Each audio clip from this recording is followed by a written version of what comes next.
Hello, my friend. Welcome again to MLMSuccessTV.com.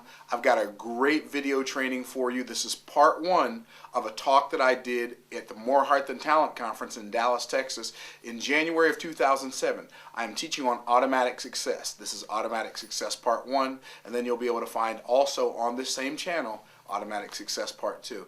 Grab a pen, piece of paper. I'll see you at the top, not from the top, because you deserve the best. Have a great day. I discovered, I was talking to somebody one day, and I asked them how it was going, and they said, I'm really trying. And I thought, wow, that's interesting. Because, and I don't know if I made 6 figures or multiple 6 figures that month, and I thought to myself, that's interesting, because I'm not really trying. How many of you have people in your group say, I'm really trying? Okay, see, I'm going to help you with that. There's no such thing as try. I'm going to show you why people say that. I'm going to help you eliminate that from your vocabulary. But here's what I discovered. I found out that I never met a person who's succeeding who was trying to succeed.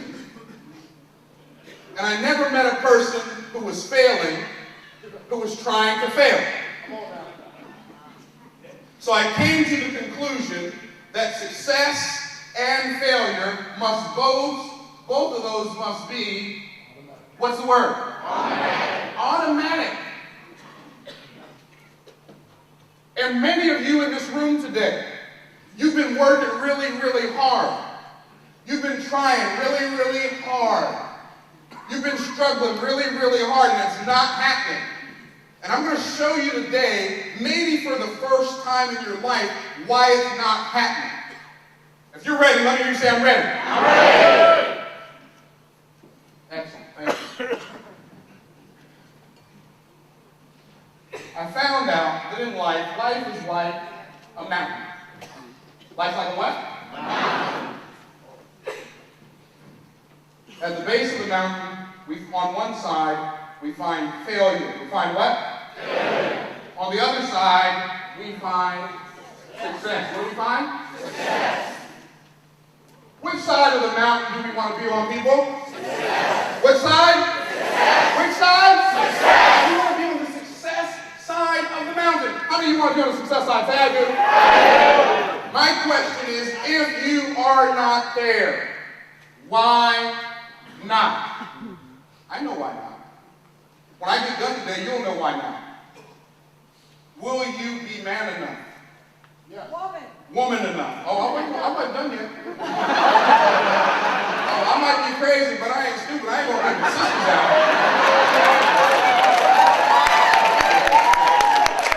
Will you be woman enough to do what you must do to get on the success side of the mountain? If you will, say, I will. Okay, well, let's see. Here's what I found out. I found out we're all born pretty much with the potential to be right here. And not long after we're born, we get a push, a pull, a shove, a kick, a drag, or something down this side or down that side. Unfortunately for most people, unfortunately for who? Most people, they get a push down the failure side of the mountain. And you know, there's some other stuff over here. There's this thing called struggle. What's it called? Struggle. There's this thing called hard. What's it called? Hard. All of that stuff is over here. Over here we find achievement. Over here we find easy. Easy. You know what? I used to work my fingers to the bone, literally, to make next to nothing. And now, I can take the rest of my life off if I want to. I'd say that's pretty easy. Good or good? Good. Excellent. So what happened? Well, what happened is our parents pushed us down this side of the mountain. Our teachers, our classmates, our siblings, our aunts, our uncles, our grandparents, they loved us. And they pushed us down this side of the mountain. You know why? Because that's the side they were on, and they didn't know what was on the other side. And I heard somebody say one time that known hells are better than unknown heavens.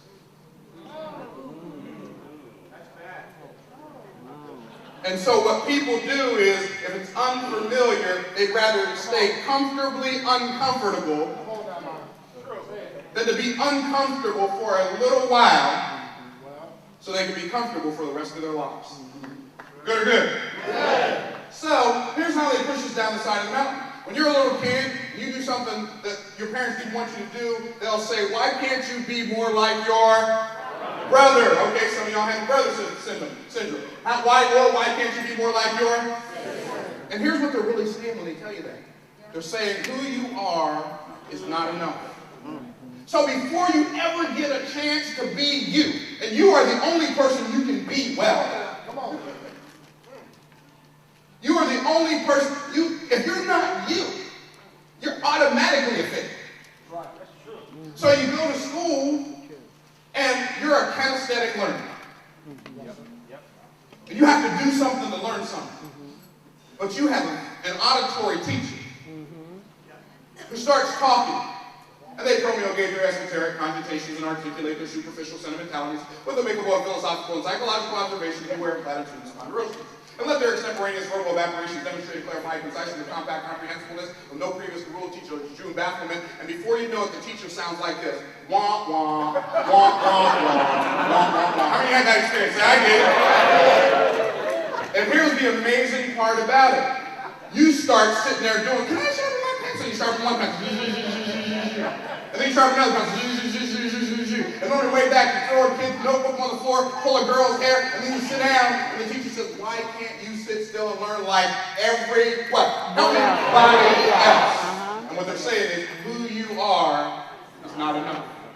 Isn't it amazing that in our society, the government forces children to go to school, pays teachers to go to the same school, and when the student can't learn the way the teacher teaches, they blame it on the child and say the child has a learning disability? That's right. What they ought to say is that the teacher has a teaching disability.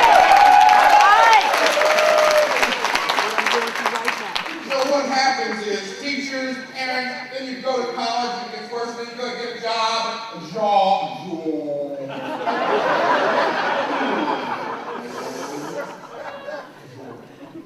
See, here's what happens. You know what you life slows down. Here's why most Americans have a job. Because they bought into the big lie. The big what? Lie. Here's the big lie. I'm gonna set some of y'all free right now. If you're ready to say I'm ready. I'm ready. You bought into the big lie. Here's the big lie. The big lie is time is money. Oh, that is a lie. Everybody say that's a lie.